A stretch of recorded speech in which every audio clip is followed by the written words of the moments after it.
All human beings have defense mechanisms, and the role, just like the title, is to defend us against perceived harm. One defense mechanism I've seen in myself and in many of my neurodivergent clients is cutting yourself off and devaluing the other person. So they may say or do something that doesn't jive well with you, doesn't attune to your needs, or may be actively hurtful or harmful or disrespectful. And our response is to evade the hurt that will ensue by jumping to cutting them off, ending the interaction, and then devaluing them and assuming that everything that you shared with them was not valuable, or their company was not valuable, or they're not a good person, or they're a bad person.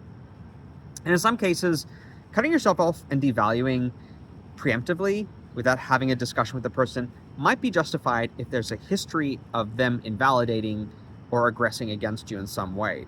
If you see a consistent pattern of somebody doing this to you, as a neurodivergent, you will develop this capacity, this hyper-attunement, to perceive these slights and to react with a knee-jerk speed. And this is to protect yourself against harm, and you're more likely to feel the harm, especially if you have rejection-sensitive dysphoria, for example, where you're hypersensitive to perceived rejection or criticism. So it makes sense. You know that you tend to be a lot more prone to harm from what people may say or do, and so you're quick to jump on the defense and to end a relationship with somebody that might be deemed dangerous or not attuned to your needs. And this is going to be especially the case if you have complex trauma. If you've had chronic ongoing relational stress, trauma, neglect, misattunement from attachment figures, including caregivers, you're going to want to protect yourself and not have history replay itself because of the harm it's going to cause you, the hurt that's going to be conjured by this experience. So it makes a lot of sense, rationally speaking, that you might be a little trigger happy where it comes to cutting people off.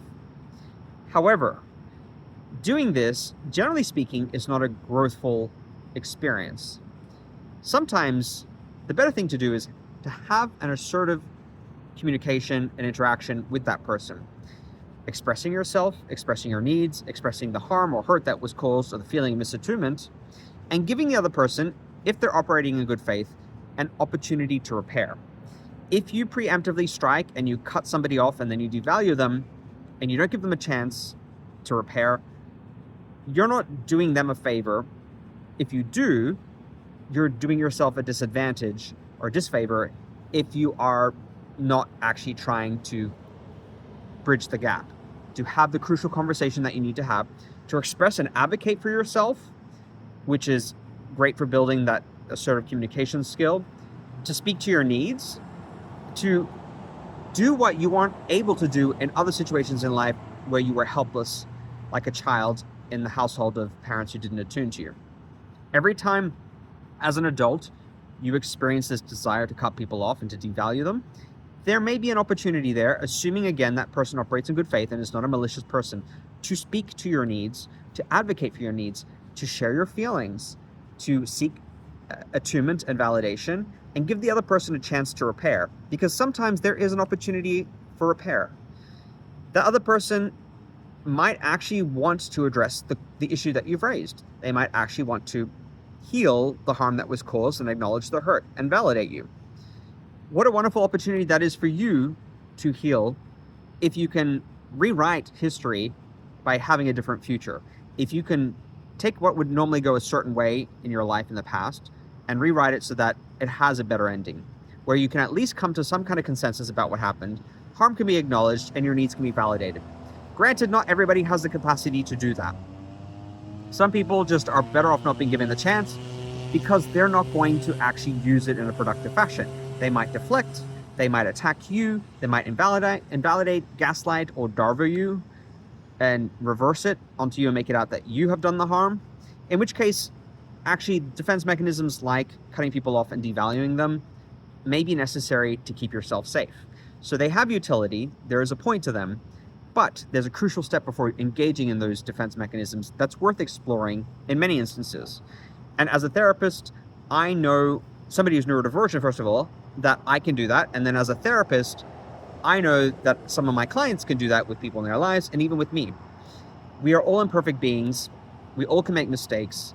And every time we make a mistake, it's an opportunity for the other person who might have been harmed by the mistake to meet us in the middle, and we'll work through it together.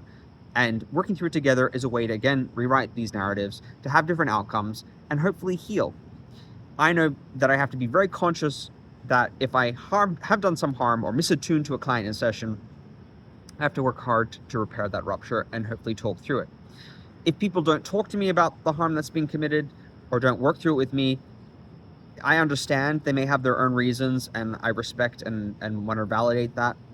But for the most part, people who are willing to attune to you and to meet your needs, those are people that you should give the opportunity to, because it can be a reparative experience. And therapy can be a reparative experience if you work through these things rather than evading them by cutting off and devaluing.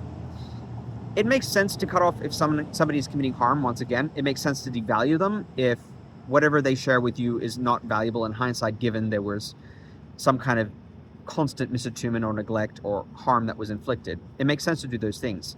But if we get stuck in black and white thinking where we're very quick to categorize somebody as bad or all good, we miss the gray, not only in the other person, but also in ourselves. And it creates this false binary that's all or nothing, and can condemn us to a life of real mental rigidity, where anything that's perceived to be even slightly harmful gets cut off, when actually there might be an opportunity there for some growth, for self-advocacy, for healing harm. I know, again, as a neurodivergent, that I have this tendency to want to go black and white and to want to fall back on these defense mechanisms, but I also know, having done a lot of the work as a therapist, that I can't fall into that trap. My neurodivergence might want to slant me towards some rigidity, but I have to go, okay, slow things down. Does this person deserve a chance? Can this be worked through? Is this an opportunity for self-advocacy? Can I use assertive communication to speak to my needs and hopefully have them validated? Have you struggled with this tendency to want to cut off and devalue? Have you found that it's hard not to get locked in with this black and white thinking? Does it make sense more for you to engage in these defensive behaviors because you've had experiences that validated them, experiences of chronic harm from other people or misattunement? I would love to hear from you.